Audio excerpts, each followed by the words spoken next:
Assalamualaikum warahmatullahi wabarakatuh. Sebelumnya saya Sri Fitri Wahyuni.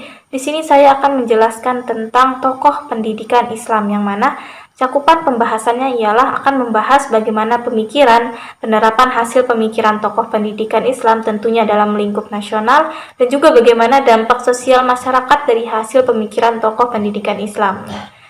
Tokoh pertama yang akan dibahas ialah Kiai Haji Ahmad Dahlan. Adapun biografi singkat dari Kiai Haji Ahmad Dahlan ialah beliau lahir di Yogyakarta pada tanggal 1 Agustus 1868.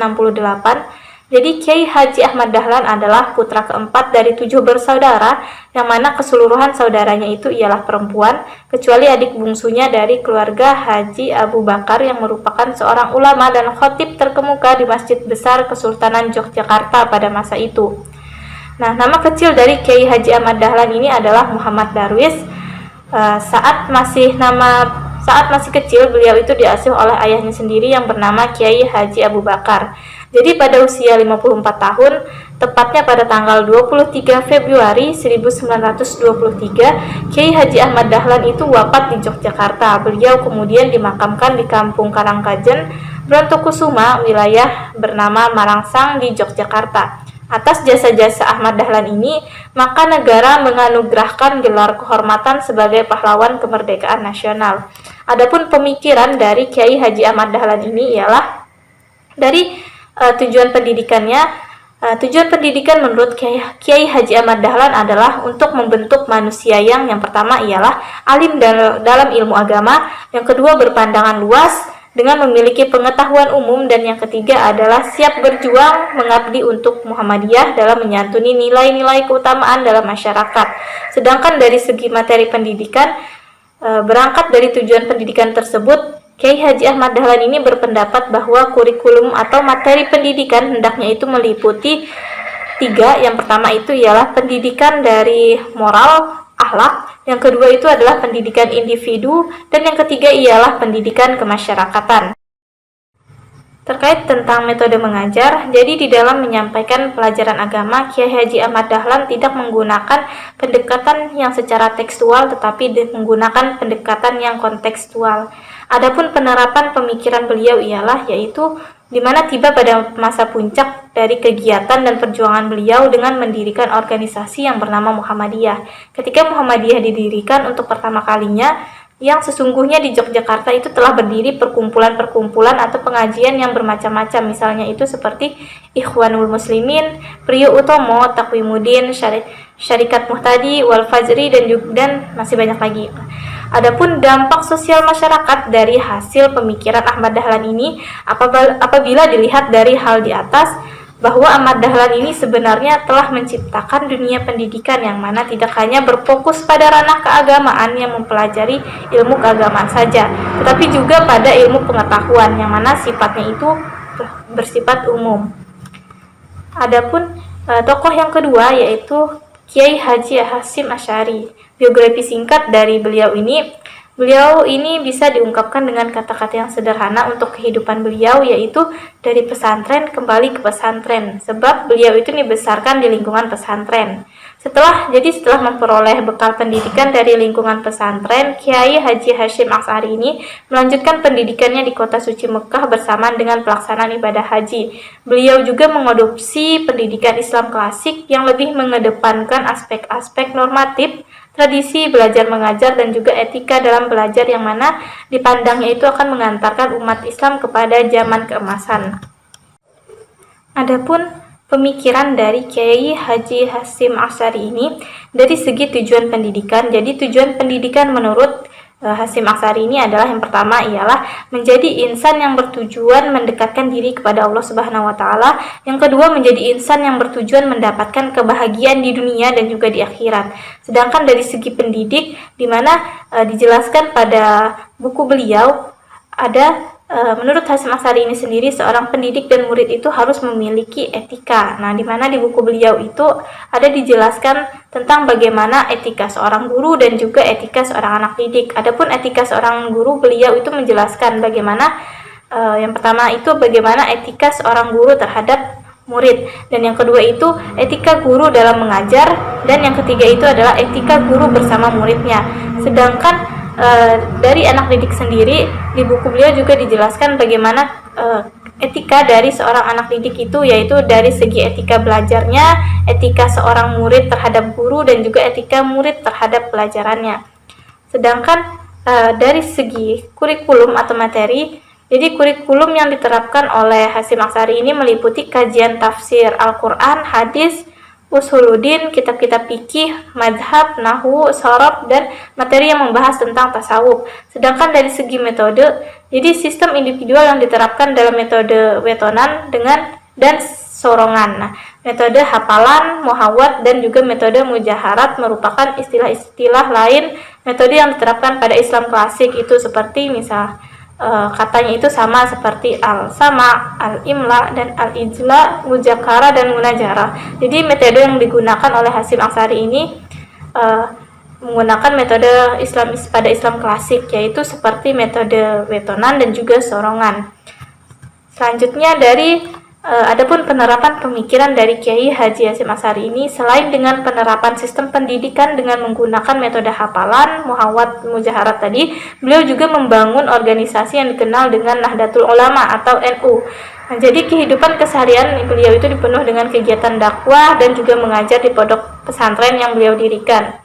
Sesekali juga beliau disibukkan dengan organisasi dan perkumpulan para ulama se-Jawa Timur dan juga Jawa Tengah yang disebut Organisasi Keagamaan Nahdlatul Ulama, yang mana beliau menjabat sebagai Rais Am.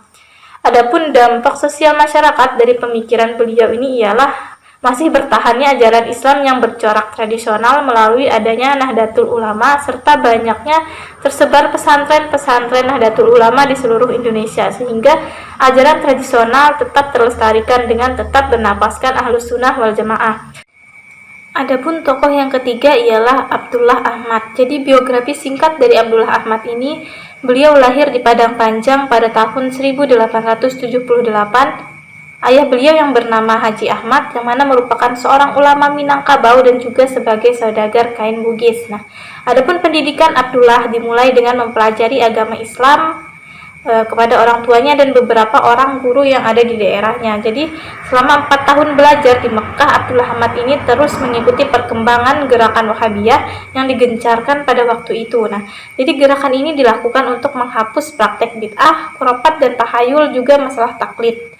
Jadi pada tahun 1899 Abdullah Ahmad kembali ke Minangkabau dan mulai mengajar di Surau Jembatan Besi Padang Panjang. Nah, di daerah ini ia menggunakan cara mengajar yang tradisional, yaitu dengan sistem halaqah. Adapun pemikiran dari Abdullah Ahmad ini, dari segi aspek kelembagaan, salah satu ide pembaharuan pendidikan yang dibawa oleh Abdullah Ahmad adalah bidang kelembagaan atau institusi pendidikan.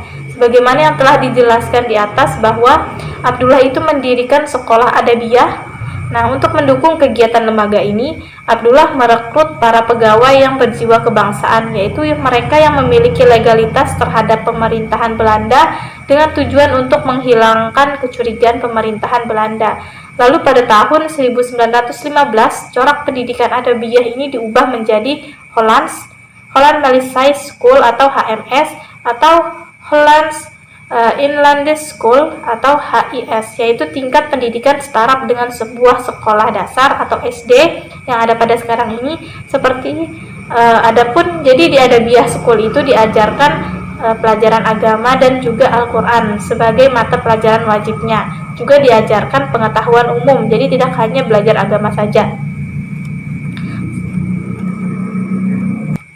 Dari segi aspek kurikulumnya, sekolah adabiyah ini berdiri sebagai sebuah sekolah yang bercorak agama dengan sistem modern, yaitu sistem klasikal dengan sarana bangku, meja, papan tulis, dan lain-lain. Nah, sejalan dengan ini, kurikulum yang diterapkan memuat kurikulum pelajaran agama dan pelajaran umum, seperti ilmu alam, berhitung, sejarah, bahkan pelajaran bahasa Belanda. Nah, jadi kurikulum yang diterapkan oleh Abdullah adalah konsep kurikulum pendidikan integrated atau integrated Curriculum of Education, yaitu terpadunya antara pengetahuan umum dengan pengetahuan agama serta bahasa dalam program pendidikan.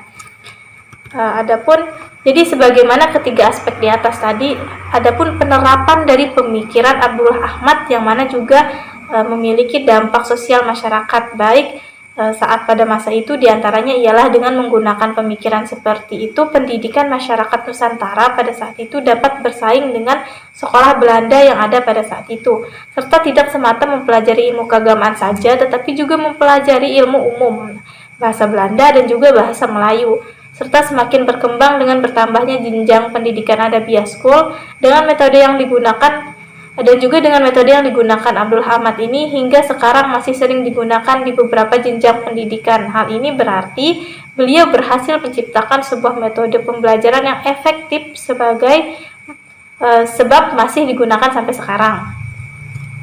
Tokoh selanjutnya ialah Ki Hajar Dewantara. Adapun biografi singkat dari Ki Hajar Dewantara ini, beliau merupakan salah satu tokoh pendidikan nasional yang lahir di Yogyakarta pada tanggal 2 Mei 1889, yang mana beliau ini juga terlahir dari keluarga bangsawan di Yogyakarta, serta mempunyai nama asli yaitu Raden Maswardi Suryaningrat, lalu berganti nama menjadi Ki Hajar Dewantara yang saat ini kita kenal. Nah, jadi beliau ini menamatkan sekolah dasar di ILS dan sempat melanjutkan pendidikannya di Sekolah Kedokteran Stopia. Nah, sekitar 2 tahun setelah menerima gelar tersebut, Ki Hajar Dewantara meninggal dan dimakamkan di kota kelahirannya Yogyakarta pada tanggal 28 April 1959. Adapun pemikiran dari Ki Hajar Dewantara ini dari segi visi, misi, dan tujuan pendidikan. Nah, jadi visi, misi, dan tujuan pendidikan Ki Hajar Dewantara ini adalah bahwa pendidikan itu sebagai alat perjuangan untuk mengangkat harkat, martabat, dan kemajuan umat manusia secara universal, serta yang telah maju dengan tetap berpijak kepada identitas dirinya yang sebagaimana bangsa yang memiliki peradaban dan kebudayaan yang berbeda dengan bangsa lainnya. Adapun dari segi kurikulum atau mata pelajaran, yang pertama menurut beliau untuk anak usia taman kanak-kanak itu hendaknya diajarkan yaitu permainan dan olahraga dengan nyanyian dan tari, dan juga nyanyian rakyat. Yang ketiga cerita yang berwujud dongeng, mitologis, dan historis. Yang keempat pelajaran mengenai keadaan tempat yang di sekeliling si anak selaku persediaan pelajaran ilmu alam, ilmu kodrat, ilmu bumi, dan juga ilmu negeri. Selanjutnya ialah yang kedua untuk taman muda atau masa wiraga wirama hendaknya diberikan pelajaran yang pertama itu berupa olahraga, pencak, dan tari. Yang kedua nyanyian dan yang buat yang cakap disertai gamelan. Selanjutnya menggambar menurut kehandalan dan juga berkenalan dengan alam kesenian Indonesia Raya dan Asia. Yang ketiga itu bahasa dan cerita kesusastraan dan juga tambo dan keagamaan mulai dari alam daerah. Lalu yang keempat itu hendaknya diajarkan tentang pengetahuan kodrat alam, bumi, negeri, dan juga pergaulan umum di tanah airnya. Selanjutnya untuk tingkatan yang ketiga yaitu untuk taman dewasa atau masa wirama, beliau berpendapat hendaknya diajarkan yang pertama olahraga tadi yang diteruskan dengan tujuan agar dapat mempertahankan diri, dan yang kedua ialah tari yang dilanjutkan dengan nyanyian dang ending, menggambar, dan kesenian lain-lain pokoknya. Lalu yang ketiga itu ada bahasa dan kesusastraan daerah dan Indonesia, bahasa asing di dunia, misalkan kayak bahasa Inggris, dan juga diajarkan ilmu keagamaan. Yang keempat ialah ilmu negeri dari Indonesia sekarang dan dahulu. Maksudnya itu mungkin sejarah ya. Adapun pokok pangkalnya itu sosiologi dan ekonomi. Jadi belajar sosiologi juga dan ekonomi, serta penuntutan anak-anak mengadakan penghimpunan umum, dan juga ada koperasi, perusahaan, majalah, debating club, dan juga badan pertolongan dan sebagainya.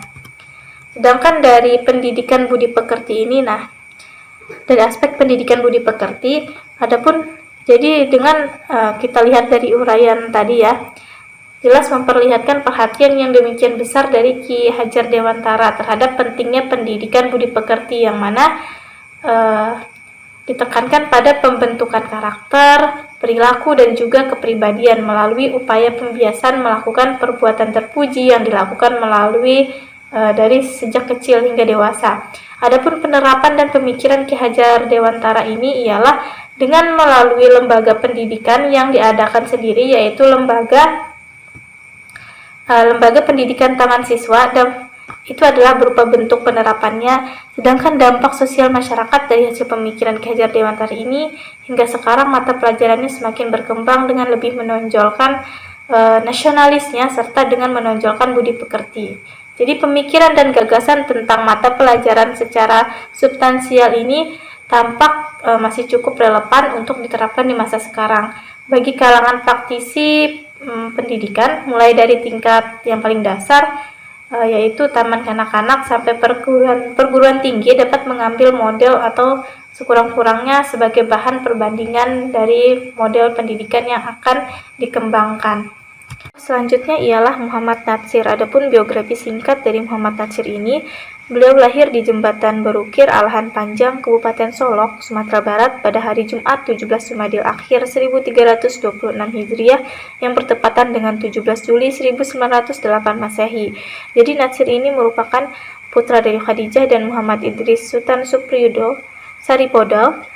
Ia memiliki 3 orang saudara kandung. Jadi aktivitas Natsir semakin berkembang ketika ia menjadi siswa di AMS di Bandung. Nah, di kota inilah ia mempelajari agama secara mendalam serta berkecimpung dalam bidang politik, dakwah, dan pendidikan. Muhammad Natsir berpulang ke Rahmatullah pada tanggal 6 Februari 1993 Masehi yang bertepatan dengan 14 Sya'ban 1413 Hijriah di Rumah Sakit Cipto Mangunkusumo, Jakarta dalam usia 85 tahun. Nah, adapun pemikiran dari Muhammad Natsir ini, yang pertama dari segi tujuan pendidikan. Nah, untuk tujuan pendidikan Islam yang ingin dicapai oleh Muhammad Natsir adalah membentuk manusia yang beriman, bertakwa, berakhlak mulia, maju dan mandiri, sehingga memiliki ketahanan rohaniah yang tinggi serta mampu beradaptasi dengan dinamika perkembangan masyarakat. Selain itu, bahwa tujuan manusia adalah untuk mendapatkan kebahagiaan hidup di dunia dan di akhirat, tidak akan diperoleh dengan sempurna kecuali mencapai keduanya tadi. Selanjutnya dari segi kurikulum pendidikan. Nah, karena ingin mencapai tujuan pendidikan Islam tersebut, menurut pandangan Muhammad Natsir, semestinya kurikulum pendidikan itu dapat disusun dan dikembangkan secara integral dengan mempertimbangkan kebutuhan umum dan kebutuhan khusus sesuai dengan potensi yang dimiliki oleh peserta didik, sehingga akan tertanam sikap kemandirian bagi setiap peserta didik dalam menyikapi realitas kehidupannya. Muhammad Natsir juga mengenalkan konsep tauhid sebagai dasar pendidikan. Nah, menurutnya pendidikan itu merupakan sarana untuk berdakwah. Nah, dengan menggunakan kurikulum pendidikan yang integral, maka proses transformasi ilmu pada peserta didik dapat ditempuh melalui 3 tingkatan, yaitu metode hikmah, maujah, dan mujadalah.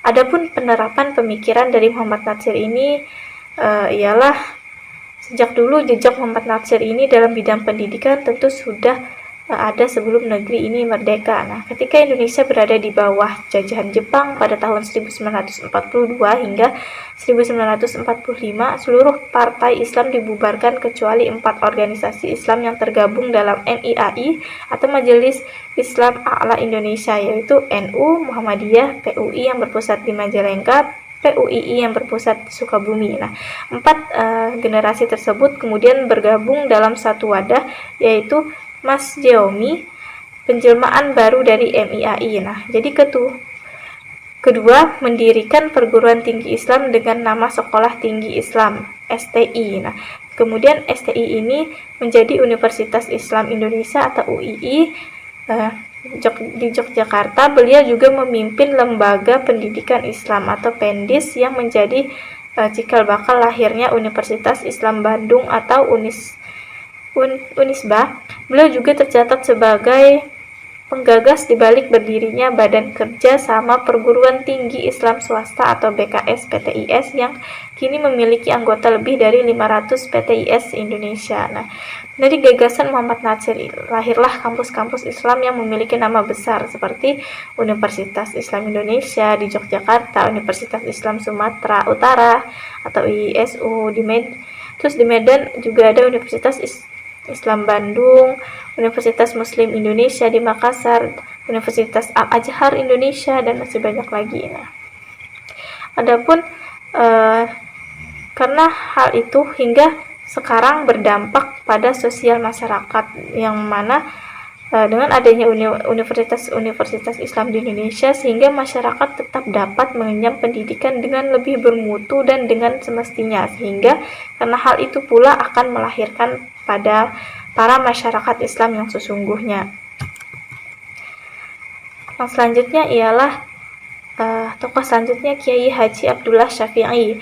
Nah, adapun biografi singkat beliau ini merupakan tokoh Betawi kelahiran Kampung Bali, Matraman pada tanggal 10 Agustus 1910.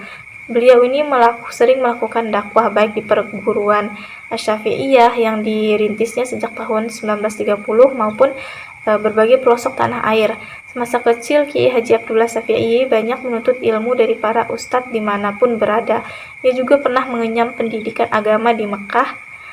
Lalu pada masa Habib al-Habsyi meninggal, sang kiai hampir tiap Ahad pagi hadir di majelisnya. Apalagi sang kiai pernah berguru di madrasah Unwanul Walah yang dibangun oleh Habib tahun 1920-an. Adapun pemikiran dari Abdullah Syafi'i ini, adapun dari segi tujuan pendidikan, menurut Abdullah Syafi'i, tujuan pendidikan untuk sekolah menengah pertama atau SMP dan sekolah menengah atas SMA, misalnya itu adalah membentuk siswa-siswi yang menguasai ilmu agama setingkat sanawiyah dan aliyah, dan pengetahuan umum setingkat sekolah menengah pertama dan sekolah menengah umum. Berdasarkan hal tersebut, Abdullah Syafi'i memperkenalkan metode pengajaran dengan cara talqin, diskusi, penugasan, bimbingan, dan metode lainnya. Nah, metode-metode tersebut selengkapnya itu adalah misalkan metode talqin tadi, terus ada metode diskusi, penugasan, pemagangan, dan juga ada metode pengulangan. Nah, dari hal di atas juga diterapkan suatu pemikiran dan dari beliau dengan menggunakan metode-metode yang diciptakan demi mencapai tujuan dalam pendidikan Islam. Nah, adapun dampak sosial masyarakat dari hasil pemikiran beliau adalah banyaknya metode-metode beliau yang digunakan pada masa sekarang ini, terutama di sekolah-sekolah dalam melaksanakan sistem pendidikan. Dikarenakan metode-metode yang beliau garap itu efektif untuk digunakan pada masa pendidikan sekarang, serta dengan menggunakan metode magang akan berdampak pada peserta didik untuk dapat lebih berpengalaman sebelum terjun ke dunia yang sebenarnya. Tokoh selanjutnya ialah Kiai Haji Imam Jalkasy.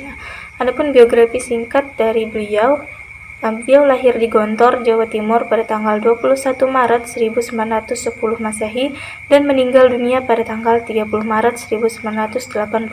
Nah, banyak ilmu yang beliau pelajari, misalkan seperti bahasa Arab, politik, dan juga sastra.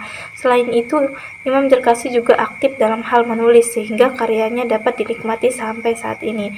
Kehadiran Imam Jalkasy ini sebagai pembaharu pendidikan pesantren telah meletakkan fondasi bagi pesantren modern. Pesantren yang semulanya itu dikenal sebagai lembaga pendidikan tradisional jauh dari kemodernan menjadi sebuah pesantren yang modern yang menghasilkan kader-kader pembangun bangsa yang berperan di Indonesia bahkan internasional. Adapun pemikiran beliau dari segi sistem dan metode pendidikan, sistem pendidikan yang diterapkan di Gontor adalah sistem pendidikan klasikal dan sistem pendidikan berasrama atau boarding institution. Nah, sistem pendidikan klasikal ini dikembangkan secara terpimpin dan terorganisir dalam bentuk penjenjangan kelas dalam jangka waktu yang ditetapkan. Adapun dari segi materi dan kurikulum pendidikan, materi dan kurikulum yang dikembangkan dibagi menjadi dua bagian, yaitu materi kurikulum yang bersifat intrakurikuler atau akademik dan yang bersifat ekstrakurikuler atau non-akademik. Materi agama dan umum tersebut menjadi kurikulum wajib yang harus dikuasai oleh para santri. Selain itu, ada kompetensi yang sangat ditekankan dan harus menjadi karakteristik lembaga pendidikan, yaitu kompetensi bahasa Arab dan juga bahasa Inggris. Demi kepentingan pendidikan dan pengajaran Islam, Imam Jalkasy mewakafkan pondok modern Gontor sehingga tidak menjadi milik pribadi atau perorangan sebagaimana umumnya yang dijumpai dalam lembaga pendidikan pesantren tradisional. Adapun dari segi pola pikir dan kebebasan, setiap santri diberi arahan melalui pembiasaan, keteladanan, pengkondisian lingkungan. Dengan konsep ini diharapkan santri memiliki jiwa berdiri di atas kaki sendiri atau berdikari. Santri bebas untuk menentukan masa ke depannya, memiliki jiwa keikhlasan dan juga jiwa kesederhanaan dalam hidup. Adapun penerapan dari hasil pemikiran beliau ini ialah untuk digontor. Imam Zarkasi dan dua saudaranya dari program pendidikan baru yang diberi nama membuat program pendidikan baru yang diberi nama Kuliyatul Muallimin Al-Islamiyah atau KMI, dan ia sendiri bertindak sebagai direkturnya. Nah, sebelum Indonesia merdeka, ia juga menduduki beberapa jabatan penting.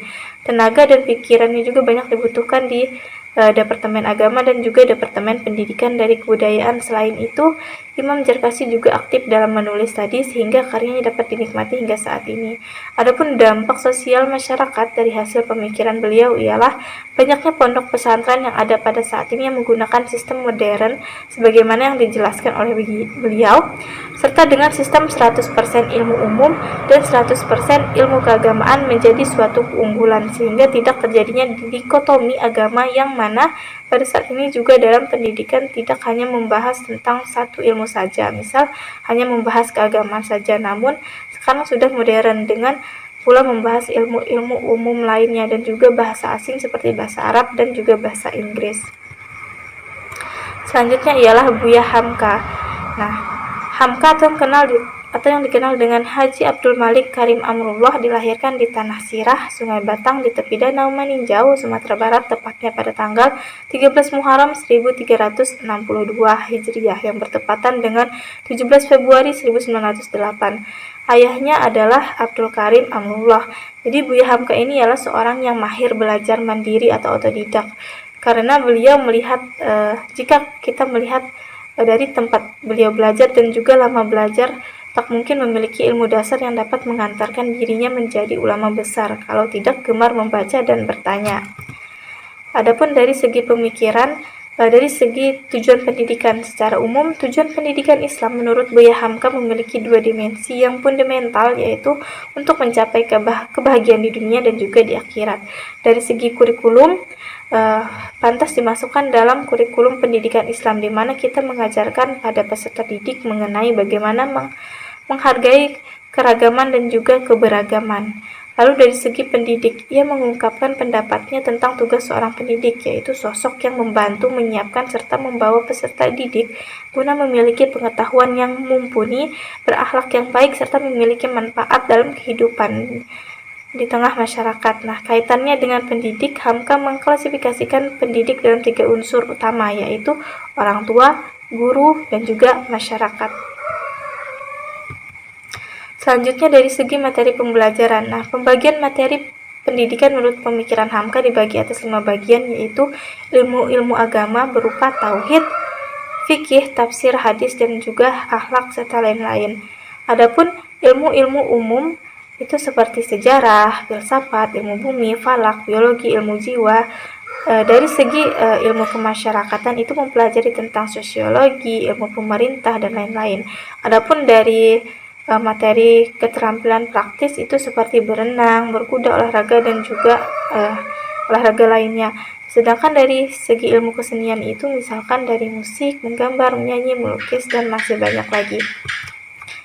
Nah, dari aspek peserta didik, menurut Buya Hamka, tugas dan tanggung jawab anak didik adalah berusaha semaksimal mungkin untuk mengembangkan potensi dan anugerah yang dimilikinya, serta seperangkat ilmu pengetahuan sesuai dengan nilai-nilai kemanusiaan yang telah dianugerahkan oleh Allah Subhanahu wa Ta'ala melalui fitrahnya. Nah, adapun penerapan dari pemikiran beliau ini ialah beliau juga turut serta dalam ikut berkiprah di Muhammadiyah dengan mendirikan tabligh Muhammadiyah di rumah ayah beliau sendiri, serta dengan menjadi guru agama di Medan. Dampak sosial masyarakat dari pemikiran Hamka ini pada masa sekarang untuk materi pembelajaran sendiri banyak diterapkan pada pendidikan sekarang, sehingga selain memiliki dari segi keilmuan tetapi juga memiliki keterampilan praktis yang dimiliki oleh seorang peserta didik, sehingga nantinya itu akan berguna baik untuk masyarakat ataupun dirinya karena telah dibekali dengan beberapa kompetensi-kompetensi. Baik, itu saja yang dapat saya sampaikan pada penjelasan kali ini. Sekian dari saya, apabila ada salah mohon dimaafkan. Wassalamualaikum warahmatullahi wabarakatuh.